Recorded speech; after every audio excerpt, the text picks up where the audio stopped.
Story RH, le podcast RH qui ne vous raconte pas d'histoire. Bienvenue à toutes, bienvenue à tous. History is made of stories. Dans cet épisode, nous allons expliquer une notion d'apparence simple et qui l'est dans sa description, mais qui s'avère être parfois l'objet de confusion, la notion d'organisation.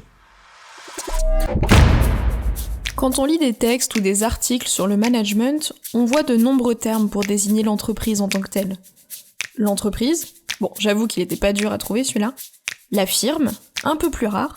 Et parfois, l'organisation. Oui, comme une organisation syndicale, c'est-à-dire l'organisation au sens de l'organisme, un groupement, une association. Mais ce n'est pas cela l'organisation en entreprise. L'entreprise en tant qu'organisation, ça n'est pas la même chose que l'organisation de l'entreprise. Or, cette notion d'organisation de l'entreprise est parfois confuse pour certains. D'où l'emploi indistinct du mot pour désigner une chose et une autre. Alors, l'organisation, c'est quoi l'histoire ? C'est évident. L'organisation de l'entreprise, c'est l'organisation de son activité. Donc c'est l'organisation du travail, non ? C'est finalement la manière dont tu t'organises pour réaliser quelque chose. Oui et non, chef. Car là, une autre confusion intervient entre d'une part ce que tu dis, l'organisation en tant que manière de réaliser quelque chose, et d'autre part, la manière dont chacun s'organise dans son travail, c'est-à-dire agence ses propres activités. C'est-à-dire la manière dont une personne gouverne elle-même sa propre organisation dans un cadre déterminé, en l'occurrence celui de la délégation qui lui a été donnée pour obtenir un résultat souhaité. En un mot, c'est l'autonomie du poste, quoi.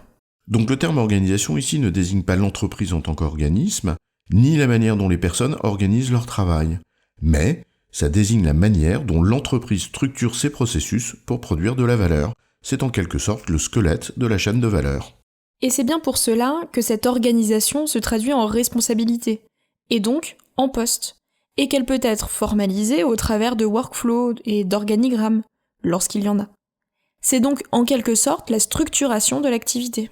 Et cette structuration repose en premier lieu sur la chaîne de valeur de l'entreprise, une chaîne qu'on peut voir comme un grand processus avec des étapes que l'on décompose ensuite en processus plus petits. Et à la fin, d'ailleurs, on arrive au niveau le plus fin du découpage, et c'est la notion de poste. C'est pourquoi le poste peut être vu comme la plus petite unité de création de richesse. C'est le maillon le plus fin. Après, on passe à la notion d'activité détaillée. Et c'est d'ailleurs pour cela qu'une description de poste commence par ce qu'on appelle une responsabilité principale ou permanente. C'est le résultat permanent qu'on attend du poste, et qu'ensuite on décrit les activités nécessaires pour l'atteindre. Et c'est pour cela qu'on décrit l'organisation par les domaines de responsabilité et les postes qui en résultent. Et si on va jusqu'au bout, lorsqu'on met des personnes pour occuper ces postes, alors cela devient un organigramme, plus ou moins détaillé. Il s'agit au fond d'une représentation de l'organisation. Et à l'image de la carte et du territoire, cette représentation peut être en effet plus ou moins détaillée. Concrètement, la représentation sert à se repérer entre les différents domaines de responsabilité et donc savoir qui les exerce. L'organigramme, c'est donc le dessin de l'organisation, qui, pour que chacun puisse se repérer, agit comme une sorte de carte routière qui permet de suivre son chemin. Et ne nous y trompons pas, on commence bien par dessiner l'organisation, c'est-à-dire la manière d'agencer notre activité, et sa traduction en termes de poste. Puis, on y met ensuite, et j'insiste sur le « ensuite », les personnes. C'est ce qu'on appelle la GPEC ou la GEPP, comme tu veux.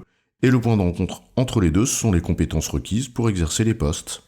Donc on ne fait pas l'organisation à partir des personnes, mais bien de ce dont on a besoin. En toute théorie, oui, et c'est d'ailleurs ce qui relève de la théorie d'optimisation des ressources. Mais dans les faits, c'est plus compliqué, notamment quand on est dans un environnement qui est contraint sur ce plan. Comme dans une entreprise publique, par exemple. Et le talent management alors, qui consiste à s'intéresser aux compétences des personnes, indépendamment des postes qu'elles occupent. Eh bien, comment ça s'insère là-dedans ? C'est une excellente question. On peut parfois se demander si ce que certaines entreprises appellent talent management en est vraiment. Mais en fait, c'est un autre sujet. En résumé, l'organisation est un terme polysémique qui désigne en entreprise la manière dont elle agence ses processus pour réaliser son activité, et cela se traduit in fine par des responsabilités, donc des postes. On peut donc représenter cette organisation à l'aide d'organigrammes plus ou moins détaillés. J'ai bon, chef ? Oui, tu as bon. Mais on va pas en faire toute une histoire.